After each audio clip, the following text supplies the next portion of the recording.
Flourish is 'n inisiatief waar ons met vrouens werk. Ons help hulle om hul menswaardigheid te herstel. Ons weet dat dit altyd maklik om swanger te wees nie, omdat ons op verskillende maniere swanger word. Maar die eindproduk is omdat ons die begin van 'n nuwe lewe binne in ons dra.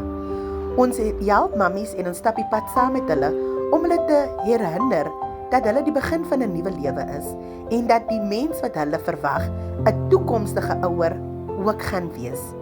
Ons stap die pad saam met mammas wat alreeds babas gekry het om vir hulle leefstyle te leer hoe om na hulle babas om te sien as baba klaar gebore het. Ons bied verskillende sessies aan 1 keer 'n week vir 1 uur en 'n half waarby ons bymekaar kom en geselligheid vier, waarby ons gesonde maaltye deel en waar ons hulle verskillende prosesse tydens en na geboorte sessies aanbied. 1 uur en 'n half is al wat ons vra en op die einde van die dag dra ons 'n nuwe generasie met positiewe denkbeelde na vore. Indien jy wil enige donasie aanbied, doen dit op die bankbesonderhede op die skerm.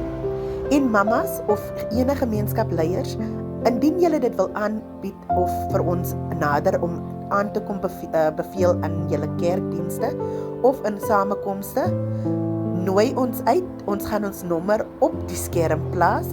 Selfs as julle wil aansluit by die sessies, gebruik die nommer op die skerm. Julle is meer as welkom. 24 uur is ek beskikbaar. Baie dankie.